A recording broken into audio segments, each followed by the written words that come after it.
All right, ladies and gentlemen, you are welcome to another great episode on your favorite political talk show, The Truth with Ben Jokes. Now, there is virtually only one voice of opposition left in this country, and that is Peter Obi. And it is funny because if there is anyone who should be tired of defending Nigerians, who should be tired of talking to Nigerians, it should be Obi. Why? Because during the campaigns, he warned Nigerians about the danger of another APC regime. And yes, we did what was right. We gave him the majority of our votes, but we needed to go one step further by rising up to defend the integrity of the Constitution and our electoral laws from being bastardized by the judiciary and INEC. And we failed to do that because of tribal and religious differences. Today, the people are the ones suffering. Peter Obi is a billionaire. He can buy fuel for 5,000 naira per liter, he and his family members, all the days of their lives.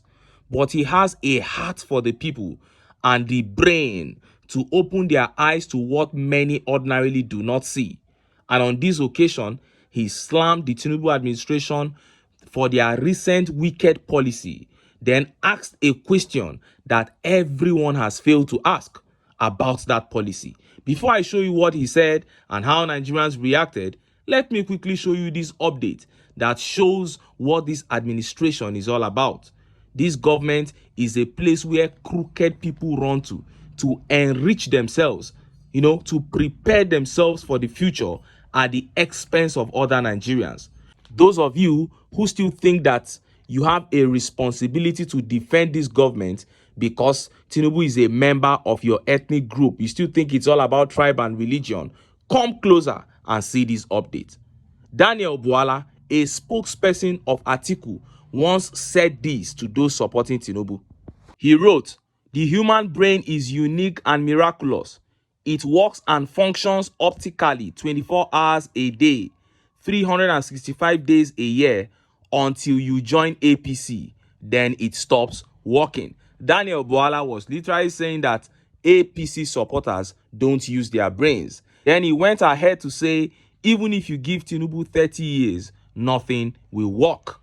But the same Daniel BWALA saw what was going on in the administration. He saw that this was a place where people were embezzling money at will, where they were just keeping money for their future at the expense of Nigerians. And he quickly ran to the APC. He joined them and he began saying rubbish. Just hours ago, he came out and made a very stupid statement about the 0.5% cyber security tax. Look at how the papers reported it. Cyber security levy.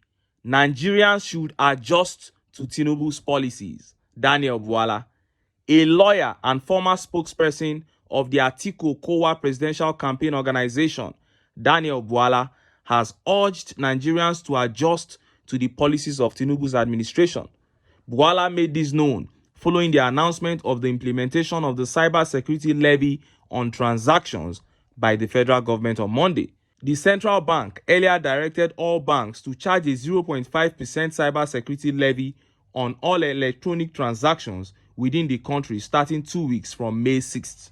Speaking during an interview on Channels TV on Wednesday, BWALA argued that Tinubu is not insensitive to the plight of Nigerians, stating that hardships won't last forever. His words, "It depends on who is assessing. What is the motive behind the assessment? Just like we would have water in the bottle, someone say it is half full, another say it is half empty. But what we should be generally looking at are the numbers, also looking at the context and perspective from which we look at things. Nobody, I think, is in doubt about the fact that Tinubu took that hard decision, which is a necessary decision. It is not a convenient decision. That there must be a temporary hardship. There must be a period like period of childbirth. There must be a period of inconveniences. There must be a period of personal sacrifices. When you are confronted with a period like that, what is required of you is adjustment. Because they say trouble doesn't always last. You will not be in that situation forever, but you will need to adjust. This is the basis of life. I don't think Tinubu is denying the fact that this is a period in the lives of Nigerian people where things are hard. He said it over and over again. So Nigerians will need to adjust. And look at how Nigerians reacted. Look at some of the tweet reactions. This tweet by Dr. Bankole says, at this rate, this man will defend anything. He used to be highly rated until he encountered APC, his own theory. Atiku should be glad that this man is no longer in his inner circle. The man is working for his money. I pity those who are still defending this government for nothing. And this tweet by The Truth says, BWALA said Nigerians should adjust to Tinubu's policy, but in all of his submission, there is nowhere that he cited any example of where and how this government is adjusting to our present reality.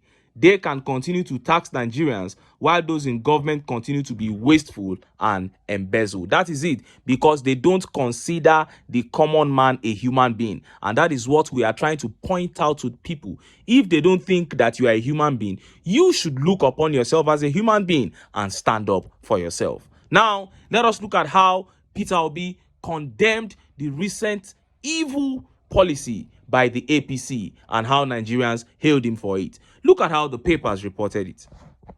Government more interested in milking dying economy. Obi slams cyber security levy. Former presidential candidate of the Labour Party, Peter Obi, has criticized the federal government over the introduction of the 0.5% cyber security levy. Obi's reaction comes after the Nigerian Labour Congress (NLC) described the planned cyber security levy introduced by Central Bank of Nigeria on all electronic transactions as another burden on Nigerians. According to a circular issued to various financial institutions, including commercial, merchant, non-interest and payment service banks, the Apex Bank indicated that the levy will come into effect in 2 weeks from May 6th. In a post on his X account on Wednesday, Obi described the levy as yet another form of tax on the suffering masses. He wrote, "The introduction of yet another tax in the form of cyber security levy on Nigerians who are already suffering severe economic distress is further proof that the government is more interested in milking a dying economy instead of nurturing it to recovery and growth." The imposition of a cybersecurity levy on bank transactions is particularly sad, given that the tax is on the trading capital of the businesses and not on their profit. Hence, will further erode whatever is left of their remaining capital after the impact of the naira devaluation and high inflation rate. It is inconceivable to expect the suffering citizens of Nigeria to separately fund all activities of government. Policies such as these not only impoverish the citizens, but make the country's economic environment less competitive. Obi concluded that the levy came at a time when the government should be reducing taxes to curb inflation. The government is instead introducing new taxes. And when did the office of the NSA become a revenue collecting center? He added. That was the question that blew everybody off. Because the taxes are to be sent to the office of the National Security Advisor, Nuhu Ribadu. They said before they now move it to the CBN. You send it from the commercial banks to Ribadu's office before they move it to CBN. And Obi is saying that how can the NSA's office be used for revenue collection? That was the question that blew everybody. This is how you will know that there is a foul play in all this. There is no good intent attached to all these tax collections. And look at how Nigerians reacted. Look at some of the tweet reactions. This tweet by Ade Sam says, "Why is this government so wicked? Are they not aware that people don't have what to eat? They don't care." And this tweet by Coin says, "More reason why I love this man. More reason why Baptists hate him." Oh, and Ayodeji Kayode here says, "It doesn't matter because what is of interest to this government is increasing revenue at all costs. Unfortunately, it will be looted with little or nothing to show for it." That is it.